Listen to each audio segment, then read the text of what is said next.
함께 예배할 수 있어서 참 감사한 주일입니다. 함께 오늘 나눌 하나님의 말씀 보도록 합니다. 고린도전서 1장 4절로 9절까지 말씀입니다. 그리스도 예수 안에서 너희에게 주신 하나님의 은혜로 말미암아 내가 너희를 위하여 항상 하나님께 감사하노니 이는 너희가 그 안에서 모든 일 곧 모든 언변과 모든 지식의 풍족함으로 그리스도의 증거가 너희 중에 견고하게 되어 너희가 모든 은사에 부족함이 없이 우리 주 예수 그리스도의 나타나심을 기다림이라.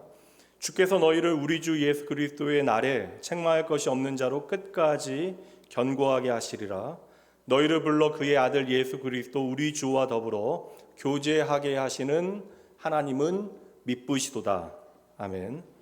오늘부터 새로운 주제로 하나님 말씀 함께 나누게 되어지고요. 이 시리즈의 전체 주제는 하나님의 꿈, 그 이름은 교회입니다. 오늘 첫 시간으로 나눌 말씀의 제목은 하나님의 꿈, 교회라는 제목으로 함께 하나님의 마음 함께 따라가 보도록 합니다. 요즘 어느 때보다도 야구가 인기가 좋죠. 야구 좋아하시는 분들 참 많이 있는데 금년은 26년 만에 한화가 우승을 할까요? LG 팬들 그렇게 정색하시면 안 되고요. 요새 야구 있는 날 저는 이제 지하철 자주 타고 다니니까 종합운동장역을 지나가면 이게 난리도 아닙니다. 야구 보통 한 6시 반에서 7시 정도 사이에 시작하죠. 그러면 4시, 5시만 돼도 이미 좀 같은 이제 유니폼을 입고 이제 경기장으로 모이는 사람들을 보게 되어지는데 이 더운 날씨에 정말 대단하다라는 생각을 하게 됩니다. 몇 시간 전부터 야구장으로 이제 같은 옷을 입은 사람들이 이제 몰려들기 시작하는데 뭐 그뿐만 아니라 이제 응원 도구들도 요새는 뭐 다양하게 챙겨서 사람들이 이제 야구장으로 향합니다. 그 행렬 자체가 이제 대단하다라는 생각을 하게 되어지는데 생전 본 적도 없는 사람들도 이제 같은 팀을 응원한다라고 하는 그 사실 하나만으로도 한순간 마음 넉넉한 친구가 되어지고요. 그렇게 그 야구장에서는 같은 기대감과 어떤 소속감을 경험하게 되어지죠. 주일이 되어지면 교회로 향하는 사람들이 있습니다. 우리는 비록 같은 옷을 입지는 않지만 보이진 않아도 예수 그리스도를 옷 입고 이 자리에 함께 모이게 되어집니다. 우리의 손에는 누군가를 응원하기 위하여 응원 도구가 있지는 않지만 친히 오늘도 우리를 응원하시는 하나님의 마음을 배우기 위하여 손에 성경을 들고 우리는 교회를 향하게 되어지죠. 야구장의 응원가처럼 우리가 힘차게 노래하지는 못하지만 우리는 한 목소리로 하나님 앞에 찬양을 하면서 그 찬양 가운데 내 인생의 낯선 누군가를 기꺼이 나의 가족과 나의 형제로 받아들이게 되어집니다. 야구장의 전광판에는 이제 선수와 이제 경기의 결과가 점수가 기록이 되어지지만 이 시간 모인 우리의 마음판에는 하나님의 말씀이 은혜로 이제 기록이 되어지죠. 야구장은 극명하게 선수와 관중이 나누어지게 되어지지만 이 예배당에는 선수와 응원하는 사람들이 따로 존재하지 않아요. 우리는 하나님의 부르심 가운데 같은 예배자로 이 자리에 함께 모여 있습니다. 주일 아침에 이제 9시 예배 드리시는 분들은 대부분 봉사자들이 많으신데 이제 물론 뭐 일찍 예배 드리시고 다른 일들을 보시는 분들도 계시긴 합니다. 우리가 주일날 다양한 사역의 자리에서 봉사하게 되어지지만 우리는 다 다른 은사와 사역의 자리에서 일하지만 한 분 같은 하나님을 예배하고 그분을 향하여 우리의 마음을 쏟아놓게 되어지죠. 그래서 우리는 주일날 한 개인으로 교회에 오게 되어지지만 그러나 우리는 내가 아니라 우리로 교회 안에 모이게 되는 것입니다. 야구 경기 아무리 뭐 열광적으로 응원한다 할지라도 어느새 경기는 뭐 3시간, 4시간 지나면 끝나게 되어집니다. 그리고 조명이 꺼지기 시작하면 어느새 사람들은 경기의 결과와 상관없이 흩어져서 각자의 삶을 살아가게 되어지지만 우리가 드리는 이 예배는 이 1시간으로 끝나는 것이 아니라 도리어 하나님께로부터 우리가 우리의 인생을 어찌 이제 살아가야 하는가, 하나님께서 우리를 다시 보내시는 그런 하나님의 파송의 자리가 바로 이 예배의 자리가 되어지기에 우리는 그저 여러분 일주일에 한 번 이 자리에 모이는 종교 행사를 위하여 모이는 것이 아니라 도리어 일주일에 단 1시간이 아니라 월요일부터 토요일까지의 믿음의 증거를 가지고 이 자리에 함께 모여 하나님을 예배하게 되어지는 것입니다. 우리는 예배 후에 다 흩어져서 골목과 일터와 우리의 삶의 자리에서 다양하게 살아가게 되어지지만 흩어진 우리들은 다시 모일 날을 기대하는 사람들이죠. 그래서 주일 아침 교회를 향하는 사람들의 발걸음은 소속감이 있는 거예요. 한번 따라해 보시죠. 나는 하나님의 가족입니다. 그래서 주일날 우리는 모르겠지만 함께 이 자리에 모이는, 교회 이름으로 함께 모이는 우리에게는 일체감을 경험하게 하신 하나님의 은혜가 있는 거예요. 그래서 우리는, 따라해 보시죠. 우리는 한 하나님을 예배합니다. 그래서 주일날 교회를 향하는 우리의 발걸음에는 하나님을 향한 기대감이 있는 거예요. 마지막으로 고백해 보죠. 하나님은 오늘도 우리를 만나 주십니다. 야구장 가면 분명 좀 대단하긴 해요. 제가 야구장을 간 게 거의 20년이 넘은 일이긴 한데, 야구장에서는 어떠한 승부의 열기를 모은다고 이야기한다면 주의 몸된 교회에서는 하나님의 생기를 모읍니다. 그 하나님의 생기가, 하나님의 숨결이 저와 여러분을 다시 살게 하는 힘이 되어지는 것이죠. 그래서 우리는 매일 주일마다 이 자리에 모여 함께 하나님을 예배하면서 같은 고백을 드려야 하는 거예요. 마지막으로 한번 고백해 볼까요? 그래서 우리는 교회입니다. 사랑하는 나온교회 성도 여러분, 하나님께서는 이 땅에 교회를 심으셨습니다.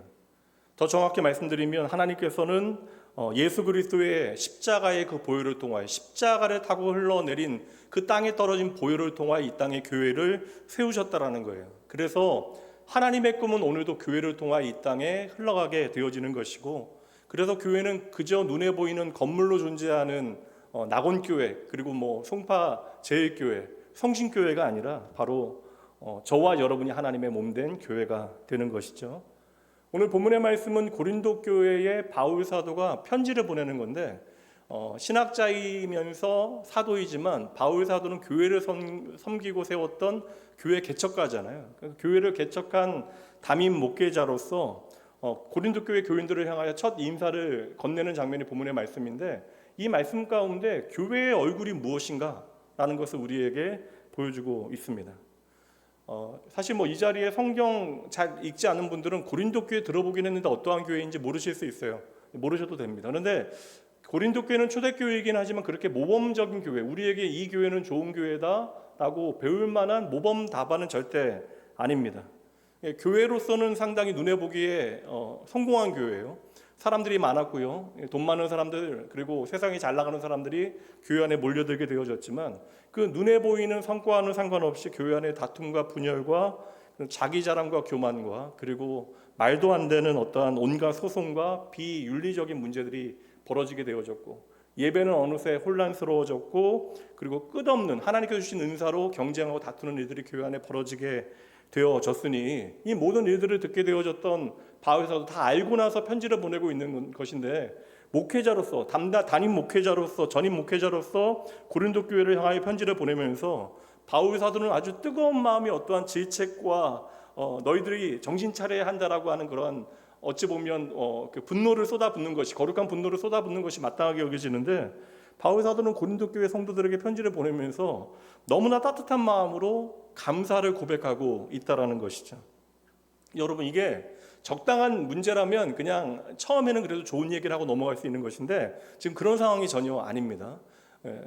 사실 초대교회 당시 아주 문제적인 교회가 고린도 교회였는데, 어찌 보면 여러분 감추고 싶은 어떠한 그냥 어두운 뒷모습이, 그림자가 고린도 교회는 짙게 비춰지고 있었는데, 이렇게 짙게 드리워지고 있었는데, 그럼에도 불구하고 바울 사도가 어떻게 편지를 보내면서 더할 수 없는 감사와 기쁨을 고백하고 있을까?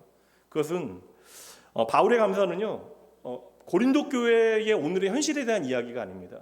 교회가 무엇인가에 대한 분명한 인식이 바울 사도 안에 있기 때문에 그 교회에 대한 분명한 인식으로부터 교회를 향하여 감사의 고백을 드리게 하는 것인데, 여러분, 교회의 본질이라고 하는 것은 우리가 무엇을 이루어내는가, 그리고 우리가 무엇을 성취해내는가로 만들어지는 것이 아닙니다. 교회의 본질은 오직 하나님의 은혜라고 하는 사실을 바울 사도가 정확하게 이해하고 있는 것이죠. 이러한 배경에서 오늘 본문의 말씀 4절 다시 한번 읽어보도록 할게요. 함께 읽어볼까요? 그리스도 예수 안에서 너희에게 주신 하나님의 은혜로 말미암아 내가 너희를 위하여 항상 하나님께 감사하노니. 그러니 바울 사도는 지금 눈에 보이는 수많은 문제로 인하여 그의 마음이 흔들리거나 넘어지지 아니하고, 가장 먼저 무엇을 기억하고 있어? 예수 그리스도 안에서 내게 주어진 하나님의 은혜로 말미암아 너희를 향하여 감사한다. 그러니까 예수 그리스도 안에서라고 하는 분명한 복음의 좌표를 바울 사도는 먼저 찍어내고 있는 거예요. 그러니까 교회가 무엇인가를 우리가 기억하기 위해서는 예수 그리스도라고 하는 분명한 믿음의 좌표가 언제나 변함없이 찍혀져 있어야 한다는 것이죠. 그러니 여러분, 교회는요, 대단한 사람들, 좋은 사람들이 모이는 것이 아닙니다. 물론 우리가 좋은 사람이 되기 위해서 노력하긴 하지만 교회는 하나님의 보시기에 결함 있는 사람들이 함께 모여있는 자리예요. 우리가 부족하고 결함 있고 결핍을 경험하고 있지만 그렇게 부족함 투성인 우리가 함께 모여 있음에도 불구하고 오직 하나님의 은혜로 시작되어지는 자리가 바로 교회여야 한다. 그러니 오늘 가슴 철렁하게 하는 수많은 문제들이 고린도 교회 안에서 이쪽에서 터지고 저쪽에서 터지고 수많은 문제들이 많은 사람들을 좌초하게 만들고 넘어지게 만들고 있음에도 불구하고 바울 사도는 가장 먼저 고린도 교회 성도들에게 우리가 교회로서 절대 놓쳐서는 안 되는 진리 무엇입니까? 교회는 오직 은혜로 시작되어졌다라고 하는 진리를 교인들에게 전해주고 있는 것이죠. 우리도 오늘 동일하게 믿음의 좌표를 찍어놔야 돼요. 그래야 그 믿음의 좌표로 우리가 언제든지 흔들릴지라도 돌아올 수 있게 되어지는 것입니다. 그렇다면 여러분, 2000년이 지나 2025년을 살아가고 있는 저와 여러분이 오늘날의 교회를 바라보면서 우리가 동일한 질문을 던져야 하지 않을까? 우리 교회는 과연 그리스도 안에 있는가? 그리고 그리스도 안에 있다라는 증거가 구체적으로 우리 안에 무엇으로 나타나고 있는가? 우리의 믿음의 공동체 안에는 하나님의 은혜가 여전히 다양한 모양으로 흘러가고 있는가? 이거 여러분 열심히 점검해 봐야 하는 것입니다. 안타깝지만 오늘날의 교회는 세상의 손가락질을 받는 현실을 직면하고 있습니다. 몇 해 전에 동기 목사님들과 함께 총신대학교 제 모교를 방문을 했는데 당시에 좀 심각한 학내 문제로 인하여 학생들이 이제 학교에 머물면서 이제 이 잘못된 문제들을 학생들이 해결하기 위하여 애를 썼어요. 사실 이게 학생들이 할 문제가 아닌데 어른들이 해야 되는 문제인데 학생들이 그 문제에 앞장서서 그 문제를 해결하기 위해 애를 쓰고 있었습니다. 그래서 학내 문제로 시끄러울 때에 이제 저희 동기회에서 학생들 격려 차원으로 이제 방문을 하였을 때에 한 신학생이 제게 했던 말이 기억에 남아 있는데, 지금의 한국 교회에 대해서는 할 말이 없습니다라는 이야기를 목 떨리는 목소리로 저에게 했습니다. 저는 그냥 우리 후배 아이들 격려하기 위해서 사실 시간과 그 비용을 들여서 아이들을 방문했는데, 근데 저는 이해가 됐긴 했거든요. 그 가슴 속에 신학생으로서의 뜨거운 어떤 응어리가 있기 때문에, 여전히 한국 교회를 너무나 사랑하기 때문에 우리 신학생들이 가질 수 있는 그 마음. 그래서 저는 한편 한국 교회의 현실에 대해서 답답했던 그 어린 학생의 그 마음이 10분 이해가 갔습니다. 2023년도에 기훈실에서 함일교회의 후원으로 전개되어진 설문조사가 하나 있었는데요.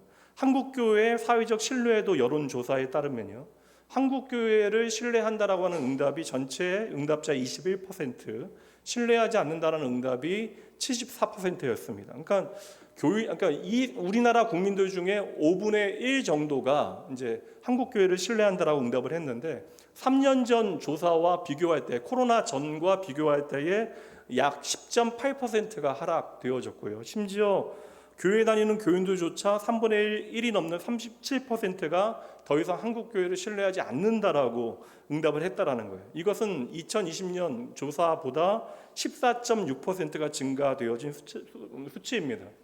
이게 뭐 새삼스럽지 않은 것처럼 여겨지지만 그 숫자를 제가 보니까 이 정도구나라는 생각을 했는데, 이보다 더 심각할 수도 있죠. 우리가 2020년을 맞이하게 되어지면서 여러분, 예상치 못한 팬데믹이라고 하는 어려운 시간을 지나왔는데, 그 시간을 통해서 사람들이, 그러니까 세상에 교회를 다니지 않는 사람들이 교회를 향하여 아픈 질문을 던지게 되어진 거예요. 야, 교회가 도대체 뭐냐? 그리고 교회 다니는 너희는 도대체 누구냐? 근데 저는 이 질문은 교회의 본질을 부정하는, 기독교의 진리를 부정하는 질문이 아니라 교회 자체가, 그러니까 우리가 살아가는 삶의 이야기에 대하여 그 정체성을 부정하는 그러한 경험을 우리가 이유로 계속하고 있는 것이죠. 사실 팬데믹 기간을 지나게 되어진 이후로 한국교회 안에 이런저런 일들로 말미암아 상상할 수 없는, 이제 경쟁할 수 없는 부정적인 평가를 받게 되어집니다. 그래서 이제는 교회 밖에 있는 사람들은, 교회 들어오면 그런 생각들이 고쳐지게 되어지는데, 교회 밖에 있는 사람들은 이제 교회 다닌다 이야기하면 그 자체로만 해도 색안경을 끼고 보기도 하고요. 근데 이러한 분위기는 불과 10년 전만 해도 상상하지 못하는 분위기였는데, 팬데믹 때는 분당에 있는 한 대형 교회는 이게 교회 차량을 일부러 훼손하고 그런 사람들이 좀 많아지다 보니까 이제 교회 로고를 좀 가리고 다니기도 했다라고 하는 우픈 이야기도 이제 전해 옵니다. 세상의 모든 이야기요, 세상의 모든 비난에 대하여 우리가 너무나 억울해하거나 그리고 뭐 상처 입을 필요 없다, 답답해 할 필요 없다, 그리고 지나친 불필요한 자격지심이나 위축될 필요 없다. 그리고 우리가 또 세상이 말하는 그런 비판의 자리에 서서 교회를 너무나 편히 판단하는 자리에 서서는 안 된다.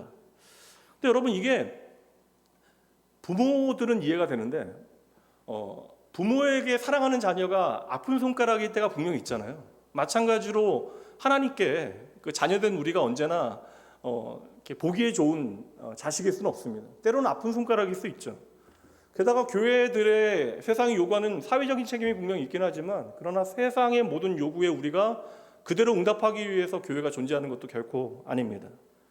그럼에도 불구하고 왜 한국 교회는 이 정도로 사회로부터 부정적인 평가와 이미지를 갖게 되어졌을까? 저는 적어도 2025년을 살아가는 저와 여러분이 이 현상에 대해서 말하는 것으로 그치지 아니하고, 한국 교회가 지난 세월 교회의 영광의 시대를 지나가면서 우리 안에 당연하게 생각했던 우리의 교만들을 반드시 좀 점검해 볼 필요는 있다라고 생각을 합니다. 교회가 세상에 타협할 필요가 없다라고 이야기합니다. 그런데 교회가 세상에 타협할 필요가 없다라고 하는 말은 하나님의 자녀로서 세상과 구별되어지기 위한 성도의 거룩에 대한 이야기이지, 여러분, 우리가 그들보다 옳다라고 하는 증거가 되어지는 것이 아니에요. 여러분, 저와 여러분은 옳지 않습니다. 오직 하나님만 옳으십니다. 우리가 세상과 구별되어진다라고 하는 것은 세상에 등지고 세상과 불협하며 살아가는 것이 아니라, 도리어 예수 그리스도께서 저와 여러분을 부르신 대로 이제는 세상의 빛과 소금으로 그리스도의 진리와 그 생명의 복음을 전하기 위하여 우리의 삶의 이야기와 그 복음이 일치되어져야 되는데, 그러기 위해서는 당연히 세상이 우리에게 조금 더 많은 것을 요구하는 것도 어찌 보면 너무나 당연한 일이 아닐까. 여러분, 잘 생각해 보세요. 우리가 무엇을 위하여 우리의 인생을 살아가고 있습니까? 우리가 전하는 복음은 예수 그리스도에 대한 가르침인데, 하나님의 말씀인 예수 그리스도께서 이 땅에 오시어 그분이 우리의 삶에 비추어 주신 당신의 어떤 가르침과 인격과 삶의 이야기들을 한번 살펴보세요. 말씀은 우리에게 그것을 보여주고 있는데, 예수 그리스도의, 하나님의 말씀이신 예수 그리스도께서 이 땅에 살아가셨을 때 그분의 삶과 가치가, 그분의 인격이 세상과 절대 타협하지 않은 폐쇄적인 삶의 이야기였던가? 우리들만의 이야기를 가지고 이 공동체 안에서 우리만이 행복한 세상을 만드는 것이 목적이었는가? 여러분, 도리어 예수님은 언제나 죄악된 세상 가운데 거하시며 그들의 친구가 되어주셨던 분이 바로 예수님이십니다. 하나님의 살아있는 말씀이신 예수 그리스도께서는 그래서 세상과 대화가 도통되어지지 않는 사람들이 아니었다라는 거예요. 도리어 예수님께서는 지극히 자기를 그러니까 지극히 자기를 낮추셨기 때문에 저와 여러분을 만나주신 것이고, 그렇게 세상을 위하여 자신을 낮춘 예수님께서는 당신의 겸손과 온유를 통하여 하나님의 나라의 원리가 무엇인지, 그 나라의 복음이 무엇인지를 우리에게 보여주셨기 때문에, 여러분, 이 땅에 살아가는 저와 여러분도 2000년의 세월이 지나 이 자리에서 하나님을 예배하게 되어진 거예요. 그리스도의 이름으로 나를 정의할 수 있게 되어진 것입니다. 그런 여러분, 오늘 바울 사도가 그 가슴 답답하게 하는 고린도 교회의 편지를 보내면서 그럼에도 내가 감사합니다라고 고백할 수 있는 이유, 하나님의 은혜로 말미암아 예수 그리스도 안에서 감사하는 그 감사의 이유를 우리가 좀 생각해 봐야 되는데, 제가 오늘 좀 어려운 얘기이지만 여러분들에게 가능하면 좀 쉽게 설명을 드릴게요. 제가 주일 낮에는 그냥 가능하면 눈으로 보이게 교리적인 이야기를 꺼내서 이야기하진 않는데, 오늘은 하나님의 은혜를 이야기하기 위해서 하나님의 은혜의 카테고리를 좀 설명드릴게요. 보통 이제 신학 안에서 하나님의 은혜를 이야기할 때 두 가지로 이야기하거든요. 하나는 일반 은총이라고 하는 영역과 특별 은총이라고 하는 영역을 이야기합니다. 자세한 설명은 여러분들에게 다 하기는 어렵고요. 은혜의 성격에 따라 이제 두 가지, 일반 은총과 특별 은총으로 나누는 것인데, 제가 간단하게 설명을 드릴게요. 요한복음 3장 16절은 다 가슴에 안고 살아가시잖아요. 하나님이 세상을 이처럼 사랑하셨다. 그러니까 하나님께서 세상을 이처럼 사랑하셔서 독생자를 주셨다라는 것이 요한복음 3장 16절의 진술입니다. 근데 여러분, 이게 하나님이 세상을 사랑하셨다라는 것이 바로 하나님의 일반 은총이라는 거예요. 그러니까 하나님께서는 특정한 누군가를 위해서만 독생자를 주신 것이 아니라, 하나님이 세상을 이처럼 사랑하시어 모든 사람에게 일반 은총을 베푸신다라는 거예요. 하나님께서 세상을 사랑하시기에 오늘도 이 땅이 유지되어지고, 그리고 죄악된 세상이 그럼에도 불구하고 오늘도 존재할 수 있는 이유는 하나님의 사랑 때문이다. 이게 하나님의 일반 은총이라는 것인데, 일반 은총의 한 예가 되어지는 구절을 제가 한번 여러분들에게 보여드릴게요. 마태복음 5장 4절 5절 말씀에 예수님께서 하나님의 은혜를 이렇게 설명하십니다. 하나님이 그 해를 악인과 선인에게 비추시며 비를 의로운 자와 불의한 자에게 내려 주심이라. 그러니까 무슨 말씀이에요? 예수님께서 하나님의 은혜를 설명할 때 하나님께서는 믿는 자나 믿지 않는 자나 그리고 조금 착한 사람이나 악인들이나 나쁜 사람이나 골고루 베푸시는 은혜가 분명히 있다라는 거예요. 예수 믿는 우리는 좀 생각하잖아요. 비가 내릴 때 우산 준비하지 않았는데 비가 내릴 때 우리는 우산이 없어도 하나님께서 내리시는 거니까 교회 다니는 사람들에게는 비가 내리지 않고 교회 안 다니는 사람들에게 좀 비가 내리면 좋겠다라는 어떤 심정이 우리에게 있잖아요. 그러나 여러분, 하나님의 내리시는 비는요, 교회 다니는 사람이나 안 다니는 사람이나 교회 안에서 봉사 많이 하는 사람이나 주일 예배 나오는 사람, 주일 예배만 나오는 사람이나 똑같이 비가 내리게 되어진다. 그러니까 세상 모든 사람들에 대하여 하나님께서 차별 없이 베푸시는 은혜가 있다. 이 은혜가 바로 차별 없는 하나님의 은혜. 이 세상을 오늘도 움직이게 만드는 하나님의 은혜를 일반 은총이라고 이야기합니다. 그래서 말씀이 이야기하고 있는 햇볕과 비와 같은 자연의 질서, 하나님의 창조의 원리, 이것도 일반 은총이고, 인간이 인간다운 삶을 살게 만드는 인간의 양심이나 어떤 사회적인 제도, 사회적인 질서와 같은 것도 하나님의 선하심과 섭리를 보여주는 하나님의 일반 은총의 영역이 되어지는 것입니다. 근데 여러분, 이게 머리 안에서는 잘 이해가 되는데 막상 성도의 삶에는 이게 좀 억울해지는 순간들이 분명히 있다는 거예요. 여러분도 그런 생각이 분명히 있을 수 있습니다. 종종 교회 다니는 사람들 가운데 억울해하고 받아들이기 어려운 은혜가 있다면 바로 이 하나님의 일반 은총이거든요. 예수 믿지 않는 사람들 보면 그냥 불의하게 살고 잘못된 방법으로 살아가는 것 같은데, 예수 믿는 우리들보다 세상에서 더 잘되고 넉넉하게 많은 것들을 누리며 살아가게 되어진 것들을 보면서 가끔씩은 좀 답답하고 억울한 심정이 들 때가 있다라는 거예요. 심지어 우리는 교회만 나오는 것이 아니라 교회 안에서 내 시간 쓰고 물질 쓰면서 열심히 교회 안에 봉사하고 있는데 때로는 몸이 아플 때도 있는데 너무 아파. 그리고 일이 좀 잘 될 때도 있지만 일이 안 될 때도 있다라는 거예요. 도무지 하나님께서 나를 돌보시지 않는 것처럼 보여지는 현실을 살아가게 되어지는 순간들이 있다. 그러니까 하나님의 일반 은총 안에 교회 다니는 우리들이 때로는 억울하게 되어지는 때가 있다는 것이죠. 그래도 하나님 나를 조금 더 사랑해 주셔야 하는 것은 아닌가. 그렇다면 여러분, 특별 은총이 무엇인가? 일반 은총이 우리 안에 분명해지기 위해서는 하나님의 특별 은총이 무엇인가를 우리가 잊지 않고 살아가야 되는데, 하나님이 세상을 이처럼 사랑하셨다는 것이 일반 은총이에요. 그러니까 예수 그리스도께서는 이 땅의 모든 사람들을 위하여 오신 것이 맞습니다. 근데 여러분, 이 일반 은총 가운데 특정한 사람들은 믿음으로 특별하게 하나님을 고백하게 되어지는 거예요. 그러니까 예수 그리스도는 나의 구주로 영접하게 되어지고 하나님의 자녀가 되어지는 은혜를 경험하게 되어진다.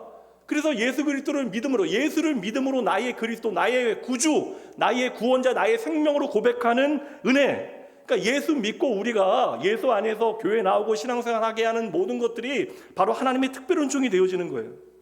그러니까 이 특별 은총과 일반 은총을 연결해서 생각하게 되어지면, 이 특별 은총은 우리가 세상 모든 사람들에게 베푸시는 일반 은총 가운데서 어떠한 믿음으로 반응하는가, 그리고 우리가 어떠한 믿음을 고백하는가, 이것이 바로 우리에게 특별 은총이 되어지는 것이고, 하나님의 이 특별한 은혜는 우리로 하여금 우리가 살아가는 세상 가운데 하나님의 은혜의 실체가 무엇인지를 주의 몸된 교회 안에서 고백하게 하는 능력이 되어지는 것입니다. 오래된 영화긴 한데 기억하시는 분들이 계실 거예요. 1984년도에 개봉한 영화 중에 아마데우스라고 하는 영화가 있습니다. 근데 그 영화 내용은 이제 천지적인 음악가였던 볼프강 아마데우스 모차르트의 일생을 그린 이제 영화인데, 막상 영화를 보면 모차르트보다 우리의 시선을 끄는 한 인물이 나와요. 여러분 아시는 살리에르라고 하는 사람이 등장을 하는데, 궁전 음악가였어요. 신실한 신앙인입니다. 근데 그 사람이 모차르트를 만나게 되어지면서 무너지게 되어져요. 신실한 교인이었던 그는 평생의 소원이 뭐냐면 하나님께로부터 나에게 주어진 재능으로 세상을 밝히는 위대한 작곡가가 되어지기를 그가 원했는데, 모차르트를 보게 되어지니까 이 망나니 같은 모차르트는 자신과는 비교할 수 없는 엄청난 재능을 받은, 신으로부터 재능을 받은 천지였다라는 거예요. 그러니까 그 자격지심이 내 안에 깊어지게 되어지니까 상처가 깊어지고 더 나아가서는 자신의 재능조차 부정하게 되어집니다. 근데 아이러니하게도 모차르트는 살리에르의 그 재능을 인정하고 그의 음악에 어떤 영감을 받게 되어지는데, 이제 모차르트, 그러니까 하나님을 신실하게 믿지 않는 모차르트에게 주어진 그 신적인 재능을 바라보면서 자신은 끝없이 절망하게 되어지는 것이죠. 그래서 평생 영화 안에서는 모차르트를 시기하다가 인생을 마무리하게 되어지는데, 하나님께서 믿지 않는 사람들에게 허락하신, 이 세상을 유지하기 위하여 하나님께 허락하신 그 일반 은총의 재능을 주셨다라고 하는 사실을 이제 받아들이지 못했기 때문에 그러합니다. 하나님께서 세상에 모든 것들을 창조하신 다음에 인간을 마지막 만드시고 문화명령이라고 하는 창조의 명령을 주십니다. 이 땅에 생육하고 번성하여 땅에 충만하고 그리고 땅을 다스리라. 우리가 땅을 다스리라라고 하는 그 문화명령에 응답하기 위하여 우리는 어떠한 생각을 하냐면, 세상에서 예수 믿는 사람들이 열심히 노력해서 높은 위치에 올라가야 된다. 많은 하나님의 은혜, 더 많은 은혜와 재능과 축복을 우리가 누려야 한다. 그것들로 우리가 높은 위치에 올라가서 하나님의 영광을 나타내야 한다라고 생각해요. 그래야 우리가 이 땅을 다스릴 수 있다라고 우리는 생각하는 것이죠. 근데 우리가 생각해야 되는 건 무엇이냐면, 하나님께서 우리에게 땅을 다스리라라고 하시는 명령은 하나님께서 다스리는 일을 우리에게 위탁하신 일인데, 그렇다면 하나님께서 이 땅을 다스리시는 방법이 무엇인지를 배워야 하는 것이죠. 여러분, 교회 다니는 사람들, 예수 믿는 사람들이 땅을 다스리는 것은 세상의 다른 사람들보다 우월한 위치에 올라가게 되어지는 것, 그래서 세상의 권세와 힘을 갖게 되어지는 것이 아니라는 거예요. 심지어 우리가 돈이 있고 세상의 높은 권력과 힘을 갖게 되어진다 할지라도 하나님이 원하시는 땅을 다스리는 방법은 그 권력과 돈의 힘을 의지하는 것이 아니라는 거예요. 도리어 우리가 배워야 되는 땅을 다스리는 원리는 예수 그리스도를 통하여 우리에게 교훈되어지는데, 성경이 우리에게 교훈하고 있는 이 땅을 다스리는 원리는 반대로 여러분, 높아지는 것이 아니라 낮아짐의 원리에 있다는 거예요. 이것은 여러분, 하나님의 특별한 은혜가 없으면, 특별 은총이 없으면 절대 이해하지 못하는 가르침이 되어집니다. 빌립보서 2장 5절부터 8절 말씀까지 보도록 할게요. 너희 안에 이 마음을 품으라. 곧 그리스도 예수의 마음이니 그는 근본 하나님의 본체시나 그는 하나님이시지만 하나님과 동등됨을 취할 것으로 여기지 아니하시고 오히려 자기를 비워 종의 형체를 가지사 사람들과 같이 되셨고, 이 사건이 바로 성탄이잖아요. 사람의 모양으로 나타나서 자기를 낮추시고 죽기까지 복종하셨으니 곧 십자가에 죽으심이라. 하나님께서 이 세상을 살리시고 다스리시는 방법이 무엇이냐? 하나님이 끝까지 이 땅에 한없이 낮아지시어 저와 여러분과 같은 인간이 되셨기에 우리는 오늘도 예수 그리스도의 대속의 십자가를 의지하여 다시 하나님 앞으로 나올 수 있게 되어진 거예요. 여러분, 이것이 바로 예배입니다. 그러니까 우리가 세상을 정복하고 다스리기 위한 하나님의 방법은요, 바로 우리를 용납하신 하나님의 사랑을 근거로 하는 조화와 배려가 반드시 나타나야 한다는 것이죠. 하나님께서는 저와 여러분을 특별한 은혜 가운데 부르시고, 여러분, 제한적이고 배타적인 우리들만의 천국을 이 안에 만들어 놓고 너희들만 행복하라 이야기하시는 것이 아니라는 거예요. 너희 14만 4천 명 그 숫자 안에 들어가는 사람들만 구원받을 수 있다. 나는 너희들만을 위하여 나의 구원을 행한다라고 말씀하시는 것이 아니시라는 거예요. 그러니까 오늘 우리가 세상과 구별되어져야 된다, 세상과 타협하지 말아야 된다라고 하는 것은 여러분, 우리가 구별된 하나님의 백성으로 세상의 빛과 소금이 무엇인가를 증명하기 위한 복음의 가치를 위하여 살아가는 삶의 이야기가 되어져야 하는 것이지, 여러분, 세상에 존재하는 모든 것들의 조화를 깨뜨리고 모든 것들을 부정하며 살아가는 것이 우리의 삶의 목적이 아니라는 거예요. 도리어 여러분, 이 땅에 여러분 그릇된 선민의식, 나만을 사랑하신다라는 그릇된 생각이 우리가 도리어 세상으로부터 단절되어지고 세상과 소통하지 못하게 만드는 일이 되어진다면, 우리는 도리어 하나님의 백성이지만 이 땅에서 하나님의 백성답게 살아갈 수 있는 모든 은혜로운 기회를 놓치게 되어지는 것이죠. 2023년에 작고하신 뉴욕에 있는 그 리디머 장로교회의 담임 목회자 팀 켈러 목사님, 근한 15년 20년 사이에 한국교회의 신학생들과 목회자들이 가장 사랑했던 영향력 있는 복음주의 신학자이기도 한데, 사실 뭐 신학생들이 요즘은 우리 리디머 교회 담임 목회자였던 팀 켈러 목사님 책을 제일 많이 읽습니다. 근데 이 목사님의 책 중에 요사이 제가 좀 재밌게 읽었던 책이 일과 영성이라고 하는 책인데, 이 책의 3부에 보면요, 우리가 하나님의 일반 은총에 대해서 오해하지 말아야 할 것과 기독교적인 세계관을 가지고 이 세상 가운데 우리가 세상과 어떻게 조화롭게 살아가야 하는가에 대한 좀 어렵긴 하지만 정말 통찰력 있는 그런 글들이 펼쳐집니다. 그 3부에 있는 내용 중에 일부를 제가 그대로 읽어드릴 터인데, 여러분, 제가 글을 좀 띄워드릴게요. 같이 좀 이렇게 천천히 보시면서 여러분 한번 이해하기 위해서 노력을 해보세요. 지금까지 제가 설명드린 것과 연결되어지는 그런 표현입니다. 예수님을 믿지 않는 이들과 세상을 섬기는 일에 힘을 모을 수 있다면 더할 나위 없이 든든한 발판이 될 것이다. 남들과 함께 어울려 일하는 크리스천들에게는 저와 여러분의 이야기예요.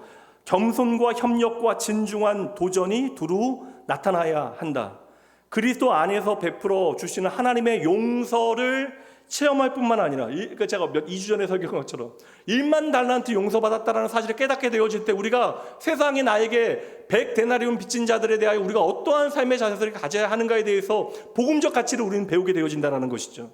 그래서 하나님의 용서를 체험할 뿐만 아니라 일반 은총의 개념을 온전히 깨닫고 받아들인다면, 그러니까 내가 살리엘인데 이미 내게 주어진 하나님의 은혜가 너무나 크잖아요. 게다가 나는 하나님을 참으로 신실하게 만나고 사랑하잖아요. 그러니까 내 인생의 모차르트와 같은 이들을 우리가 어떻게 용납해야 할 것인가? 그렇게 깨닫고 받아들인다면 신앙은 다르지만 주님이 크게 쓰시는 이들과 손을 맞잡고 한없이 유익한 일들을 이루어갈 수 있을 것이다. 아울러 다른 한편으로는 성경적인 세계관을 바로 세워 하나님의 말씀을 통해 우리의 삶의 가치를 배우는 것이죠. 남다른 길, 세상과 다른 남다른 길을 추구하거나 기독교 신앙이 이를 훌륭하게 해낼 힘과 지침을 준다는 사실을 이웃과 동료들에게 드러내는 일을 해야 한다. 아직은 하나님을 믿지 않는 훌륭한 재능과 훌륭한 인격을 가진 사람들, 이게 얼마나 중요한 개념이에요, 여러분. 우리가 생각하기에 하나님을 믿는다, 믿지 않는다, 구원받았다, 구원받지 않았다라는 것은 우리의 오늘의 시각일 뿐이에요. 하나님께서 누구를 구원하실지, 그 사람을 위해 어떠한 일을 행하실지 우리는 전혀 알지 못합니다. 그러니 우리는 열린 시각으로 아직은 믿지 않지만 하나님의 구원의 가능성 가운데 있는 이들, 아직은 하나님을 믿지 않는 훌륭한 재능과 훌륭한 인격을 가진 사람들과 우리 크리스찬들이 조화를 이룰 수 있으면 참 좋겠다. 이 세상 한가운데서 하나님을 믿는 우리들이 하나님을 믿는 사람으로서 또 제자로서 살아갈 수 있는 길을 세상에 보여줄 수 있는 아주 훌륭한 신앙인이었으면 좋겠다. 여러분, 오늘도 제약된 세상을 유지하고 지키시고 보호하시는 하나님의 일반 은총을 우리가 믿는다면, 특별 은총, 하나님의 특별한 은혜 가운데 예수 그리스도로 만나 하나님의 놀라운 은혜 가운데 하나님을 이처럼 예배하게 되어진 저와 여러분이 세상과 이제 어떻게 조화롭게 살아갈 수 있을까? 우리는 하나님의 말씀 앞에서 어느 시대보다도 더 진지하게 고민해야 하는 시대상을 우리가 맞이하고 있다는 것이죠. 참 부끄러운 일이지만 하나님께서 한국교회에 참 많은 은혜를 주셨는데 우리가 이 지점에서 길을 놓친 것이 아닐까라는 생각을 하게 되어집니다. 그래서 믿음의 가정에서 자라나게 되어지는 우리 다음 젊은 세대들 가운데 신앙에 대하여 전혀 의미를 찾지 못한 아이들도 많고, 게다가 기독교 신앙에 대해서 부끄럽게 여기는 일들이 벌어지는 것도 바로 이 문제가 아닐까라는 생각이 들어요. 여러분, 이 부끄러움은 교회의 본질에 대한 이야기가 아닙니다. 우리 주 예수 그리스도에 대한 부끄러움이 아니에요. 도리어 우리가 그 그리스도의 그 구원의 이야기를 우리의 삶의 왜곡된 자아상으로 잘못 살아냈기 때문에 벌어진 일들이, 우리가 해야 되는 일은 무엇입니까? 다시 교회의 본질이 무엇인가를 깨닫고 그 교회의 본질을 교회 가운데 회복하는 일들을 우리가 감당해내야 하는 것이죠. 교회는 하나님의 은혜와 예수 그리스도의 이름 위에 세워져야 한다는 사실을 우리가 다시 증명해내고 그것을 우리의 삶의 자리에 살아내야 한다는 거예요. 그러니까 앞으로 남은 2025년 매 주일마다 교회에 대하여 우리가 다시 한번 생각해 보도록 하겠습니다. 오늘은 책 한 권을 더 소개해 드리도록 할게요. 제 말보다 훨씬 더 좋은 교회와 하나님의 은혜에 대한 이야기들 있어서 그대로 소개해 드립니다. 지금은 팀 켈러 목사님이 신학생들에게 가장 사랑받는 목회자라면 제 이제 80년대와 90년대에 가장 사랑받던 목회자는 제가 신학생일 때는 마르틴 로이드 존스 목사님이셨어요. 그래서 저는 영국 사역할 때요, 그 목사님 교회 일부러 1시간씩 찾아가서 매주일마다 예배드렸어요. 목사님께서 그 강단에 서서 설교하셨던 거 그냥 그 제 마음 안에는 저에게 있어서 너무나 소중한 분이었기 때문에 책에서 만난 그분은 저로 하여금 목회의 길에서 도망가지 않고 그래도 이 자리를 지키게 만든 하나님의 은혜가 무엇인지를 제대로 이해하게 도와주셨던 저한테는 스승과 같은 분이었기 때문에. 근데 이분이 교회에 대한 안타까움을 가지고 부흥이라고 하는 책을 쓰셨는데 그 책의 내용을 제가 좀 읽어드릴게요. 부흥은 되살리는 것입니다. 교회의 역사는 오르막과 내리막길이 있는 역사입니다. 내리막길에 있을 때에 교회의 생명과 활력의 표시가 거의 나타나지 않았습니다. 그런 때에 사람들은 이제 교회는 끝났다, 교회는 죽었다라고 말합니다. 지금 우리가 살고 있는 이 시기의 사람들은 교회와 교인들을 보면서 이제 끝났다라고 말하지 않습니까? 그러나 여러분, 아직 끝나지 않았습니다. 교회 역사에 내리막길만 있는 것이 아닙니다. 끝났다라고 여겨지는 그때 하나님의 부흥의 불꽃이 발화됩니다. 이것은 인간의 이해를 뛰어넘습니다. 전적으로 하나님의 역사입니다. 그렇게 하나님의 부흥이 일어나면 교회는 다시 오르막길로 올라갑니다. 이것이 교회사를 통하여 본 교회의 지난 역사입니다. 2000년 교회 역사 가운데 교회가 끝났다라고 하는 우리의 판단이 깊어질 때 교회가 정말 끝났더라면 교회는 지금까지 이렇게 존재하지 않았을 것입니다. 놀라운 일은 2000년 역사 가운데 교회가 내리막길을 가고 있을 때, 이제 모두가 끝났다라고 생각할 때 하나님은 하나님의 방법으로 늘 새로운 부흥의 역사를 일으키셨다라는 것입니다. 우리는 바로 지금 그 시점에 와 있습니다. 부흥은 그 생명을 일깨우고 자극해서 다시 밖으로 끌어내는 일을 의미합니다. 부흥은 교회의 삶에 비상한 은총과 활력이 다시 나타나는 것이요, 부흥이란 신자들의 생명을 회복하는 것이요, 죽어가는 무기력한 교회가 깨어나고 활기를 찾고 생명의 기운이 소생하는 것입니다. 오늘날의 교회가 최우선적으로 삼아야 할 우선순위가 있다면 그러므로 무력함을 그대로 인정하는 것입니다. 부흥의 시대에 가장 중요한 것은 우리에게 있는 이 무력감을 인정하고 하나님의 도우심만을 간절히 구하는 것입니다. 가장 진지하게 하나님 앞에 서는 것, 그를 통하여 하나님의 부흥은 다시 시작됩니다. 제가 왜 이러한 글을 길게 읽어드리는 줄 아시겠어요? 오늘날 똑같은 얘기 하잖아요. 세상은 교회를 향하여 끝났다라고 이야기합니다. 심지어 교인들조차 피곤함과 영적 피곤함과 무기력함으로 교회에 소망이 없다라고 쉽게 말하게 되어지는 순간에도 여러분, 예수의 피 묻은 복음은 오늘도 교회를 단단히 붙들고 있다라는 거예요. 여러분, 교회는 우리의 설득과 변명으로 유지되어지는 것이 아닙니다. 우리의 실력과 외적인 자랑으로 교회는 유지되어지는 것이 아니에요. 교회는 오직 하나님의 은혜로 채워지고 하나님의 은혜 안에서 자라나게 되어지는 거예요. 오늘도 교회가 유지되어지는 것은 그러므로 바로 하나님의 은혜가 되어지는 것이고, 예수 그리스도 안에서, 오늘 바울 사도 말대로 예수 그리스도 안에서 우리에게 주어진 하나님의 은혜가 교회의 출발점이 되어져야 하는 것입니다. 물론 교회의 부흥이 어떤 운동을 통하여, 어떤 프로그램과 좋은 리더를 통하여 이루어질 수도 있지만 그 단회적인 일이 아니라 교회의 부흥은 주께서 부르시는 하나님의 놀라운 은혜 가운데 우리에게 베푸시는 그냥 무한한 호의, 이미 주어지는 하나님의 은혜를 통하여 하나님께서는 우리에게 거저 주시는 거예요. 우리가 오해하는 게 뭐냐면 은혜를 이미 알고 있는데, 은혜라고 하는 것은 교회가요 어떠한 수준에 도달하게 되어진, 받게 되어지는 상이 아닙니다. 근데 우리는 은혜를 어떠한 상의 개념으로 생각하는 거예요. 내가 잘해야 하나님께서 은혜를 받겠지. 아닙니다. 여러분, 하나님의 은혜는 예수 그리스도의 십자가로 말미암아 교회가 세워질 때, 예수 그리스도의 피 묻은 그 보혈이 땅에 떨어져 하나님의 교회가 세워질 때 이미 우리에게 주어진 선물이에요. 그러니까 오해하지 마세요. 여러분, 교회는요 우리가 무언가를 잘해서 하나님의 사랑을 받아야 되는 집이 아닙니다. 교회는요 하나님의 집이에요. 우리가 이미 하나님의 사랑을 받고 있기에, 우리가 사랑받고 있기 때문에 더 잘하고 싶어지는 곳이 바로 이 교회가 되어져야 하는 것이죠. 고린도 교회나 오늘 이 시대의 교회 안에도 해결하기 어려운 참 많은 문제들이 있습니다. 교회 미래학자들이나 목회자들 모일 때마다 힘든 이야기 너무나 많이 하게 되어져요. 그러나 여러분, 아닙니다. 교회는요 오늘도 하나님의 은혜 가운데 세워지는 거예요.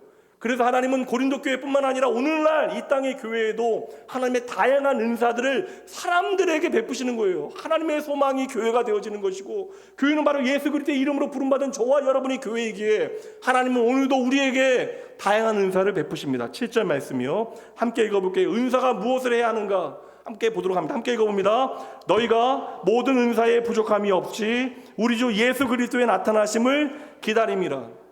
여러분, 은사라는 것은 재능이 아닙니다. 은사를 단지 재능으로 오해하시면 안 돼요. 그냥 달란트로 오해하시면 안 돼요. 은사는 그 단어 자체가 은혜의 파생어예요.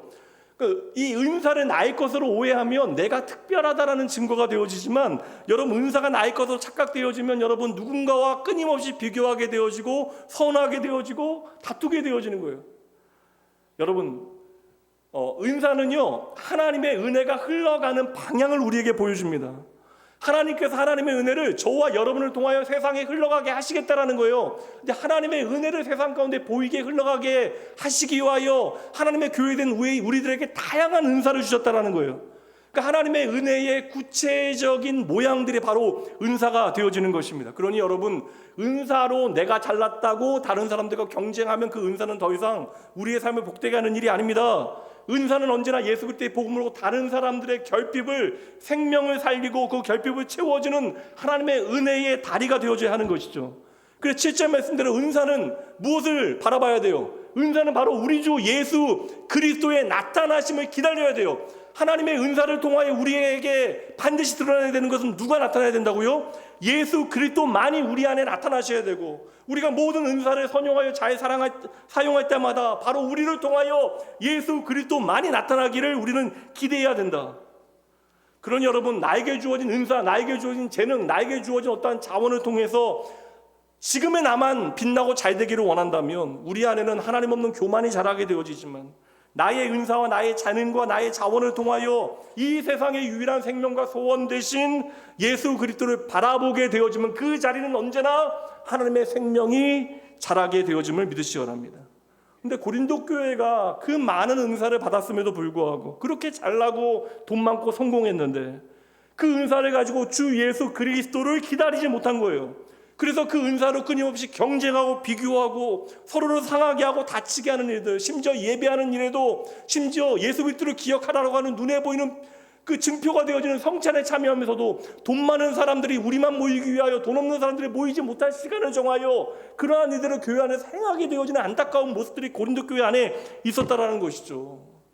그래서 저는 교회 안에는 잘난 한 사람이 필요한 것이 절대 아니라고 생각합니다. 교회는 여러분, 비교하자면 마치 오케스트라와 같은 곳이 교회여야 합니다.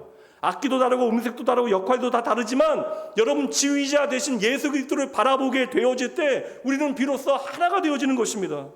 누가 먼저이냐, 누가 앞에서 할 것인가, 누가 많이 연주하느냐, 이게 중요한 것이 아니라 모든 사람들이 각 자리를, 제자리를 제대로 채우고 있는 것이 중요하다는 거예요.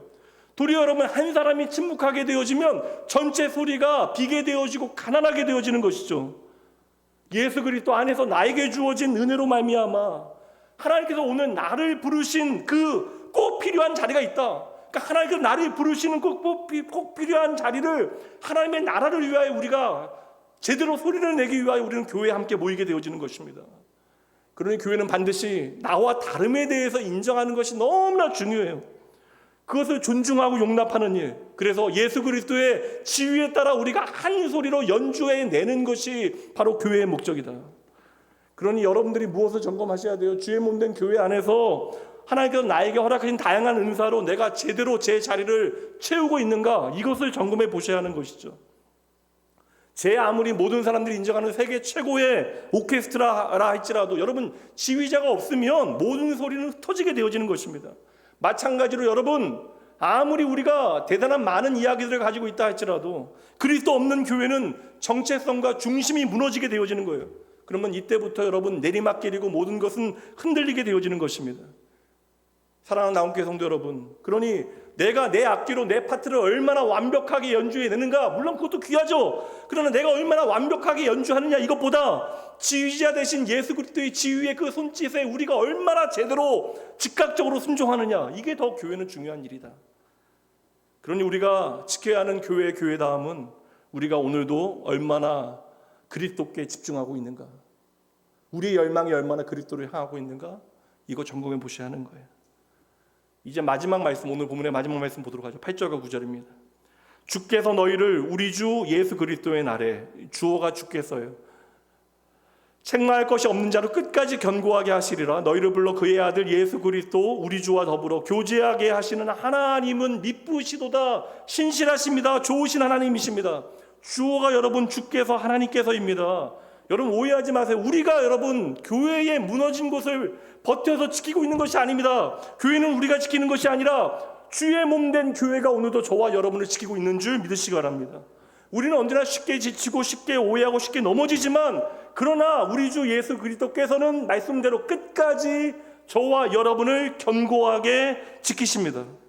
우리가 끝까지 버티는 힘은요, 우리의 영적인 체력이 아닙니다. 오늘도 결코 포기하지 아니하시는 미쁘신 좋으신 주님이 계시니까 오늘도 우리는 이 자리를 믿음으로 지킬 수 있는 것이죠. 그러니 오늘도 우리가 애써 주님 앞에 나온 게 아니라 주님은 오늘도 당신의 은혜 가운데 저와 여러분을 초청해 주신 거예요. 오늘은 이쯤에서 말씀 정리합니다.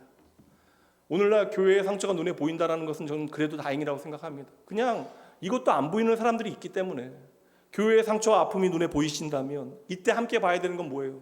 이 교회를 세우신 하나님의 열심이 무엇인가, 사랑이 무엇인가 여러분 먼저 보셔야 합니다. 오늘도 하나님의 꿈은 교회를 통하여 세상에 흘러가게 되어짐을 여러분 믿음으로 확인하셔야 돼요.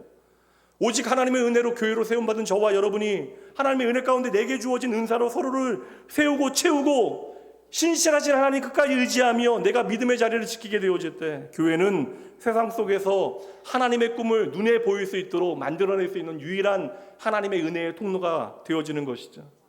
그러니 여러분 어떤 시대에도 교회는 부끄러운 이름이 아니라 저와 여러분을 다시 숨쉬게 하고 일으키는 하나님의 능력이 되어짐을 믿으시기 바랍니다.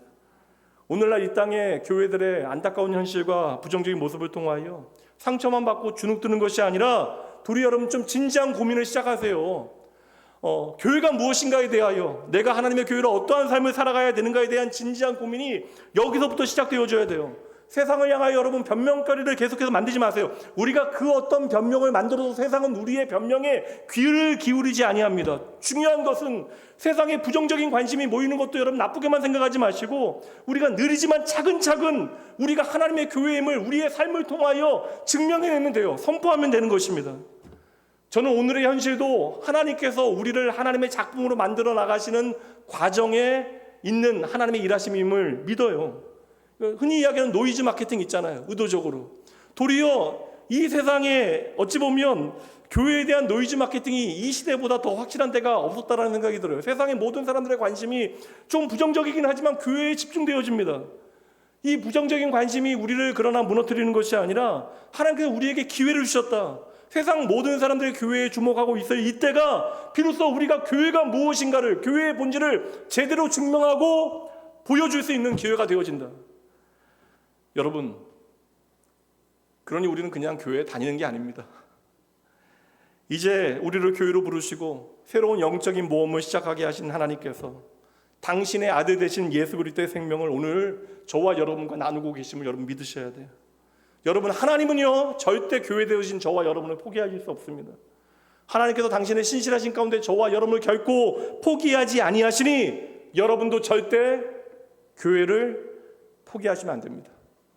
기도합니다.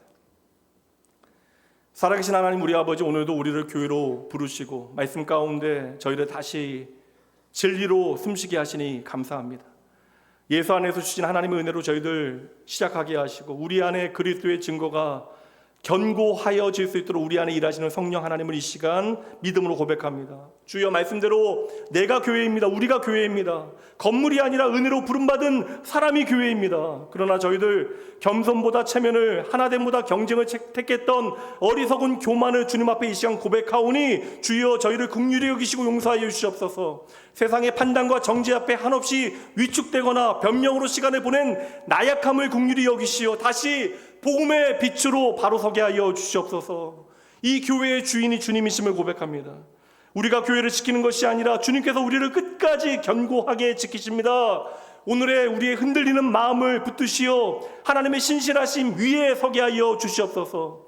각 사람에게 주신 은사로 주의 몸된 교회를 기쁨으로 섬기게 하시되 지휘자 되신 그리스도의 손짓에 즉각적으로 순종하는 주의 백성들 되어질 수 있도록 저희의 삶을 주장하여 주시옵소서. 하나님, 특별히 상처로 인하여 주의 문턱이 높은 이들에게 위로를 주시옵소서. 낙심한 심령들에게 다시 시작할 수 있는 은혜를 주시옵소서. 병든 자들에겐 치유와 평강의 은혜를, 다음 세대에게는 교회의 아름다움을 자신의 눈으로 확인할 수 있도록 성령 하나님 친히 우리 가운데 일하여 주시옵소서. 오늘 이 예배가 끝이 아니라 파송의 시작임을 저희들 잊지 아니하겠습니다. 우리의 입술의 찬양이 삶의 순종으로 이어지게 하시고 우리의 작은 순종들이 모여 한 목소리로 예수의 복음을 연주하게 하여 주시옵소서.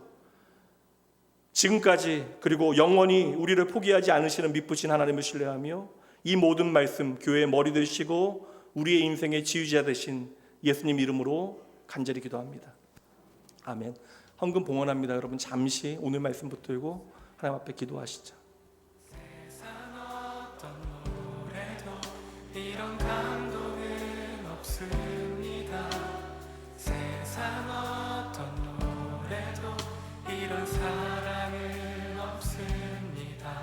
사랑 하나로 모두에게 아버지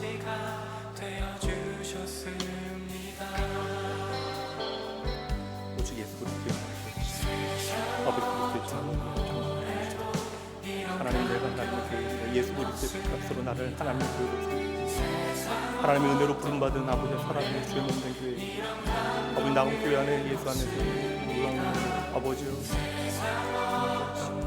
아버지 허락하신 모든 은사로 서로를 세우게 하시고 아버지 우리가 아버지여 끝까지 예수 그리스도의 은혜 안에서 아버지여 하나님의 은혜를 붙들고 아버지 내가 그리고 우리가 하나님의 몸된 교회의 세상 가운데 신실하게 아버지 증명하며 저희 인생 살아갈 수 있도록 주여 복내려 주시옵소서. 아버지 세상 가운데 하나님 저희가 좋은 말 듣고 아버지 칭찬받는 것도 참으로 기쁜 일이지만 결국 하나님 앞에 서게 되어진 인생들로 아버지 하나님께서 오늘 우리 인생을 어떻게 살아가고 싶어 아버지도 믿음으로 아버지 다시 한번 아버지 사랑하는 주의 자녀들 아버지 끝까지 나를 영접케 하시는 나를 붙드신 하나님 아버지여 오늘도 흔들리는 나의 마음을 붙드시어 아버지 하나님의 미쁘신 은혜 안에 다시금 세우시는 아버지 놀라운 사랑 되어서 경험하게 하시옵소서. 하나님 아버지의 도와주시옵소서.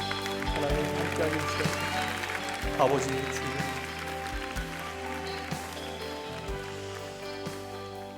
하나님 아버지 지금까지 우리의 삶을 붙들어 주시고 예배의 자리를 오늘도 변함없이 불러 주심에 감사합니다. 오늘 주신 말씀처럼 내 삶에 베푸신 예수 그리스도 안에서 나에게 베푸신 모든 하나님의 은혜 기억하며 하나님 이 물질, 이 헌금 하나님 앞에 올려드립니다. 모든 것이 하나님께로부터 나에게 왔사오니 우리의 손과 시간과 은사와 내 삶 전체가 하나님 앞에 살아있는 예배되어질 수 있도록 하나님 진리로 우리 가운데 일하여 주시옵소서. 이 헌금 아버지 예수의 복음과 이웃사랑에 쓰여 교회를 교회답게 하시고 사랑하는 주의 자녀들의 가정과 일터에 일용할 양식과 아버지 하나님의 놀라운 은혜의 증거들을 더하시어 주의 몸된 교회를 통하여 생명의 복음이 널리 증거되게 하여 주시옵소서. 오직 감사함으로 드린 손길마다 주님께서 위로와 평안을 더하여 주시고 주님의 나라의 풍성한 은혜를 날마다 경험할 수 있도록 하나님 일하여 주시옵소서. 이 시간 드려진 헌금뿐만 아니라 사랑하는 주의 자녀들의 평생을 친히 귀히 사용하여 주실 우리 주 예수 그리스도 그 이름으로 축복하며 간절히 기도합니다. 이제는 우리 주 예수 그리스도의 은혜와 하나님의 사랑하심 성령 하나님의 함께하심이 오늘 우리에게 주신 말씀을 따라 예수 안에서 내게 주신 은혜 붙들고 주신 은사로 서로를 세우며 주께서 끝까지 나를 견고케 하심을 믿고 하나님의 미쁘신 가운데 교회답게 살아가기로 하나님 앞에 정직하게 결단하는 모든 주의 백성들과 이들의 가정과 일터와 학교와 자녀 위에 주의 핏값으로 세우신 이 땅의 모든 하나님의 교회들을 위해 지금부터 영원까지 함께 있을지어다. 아멘.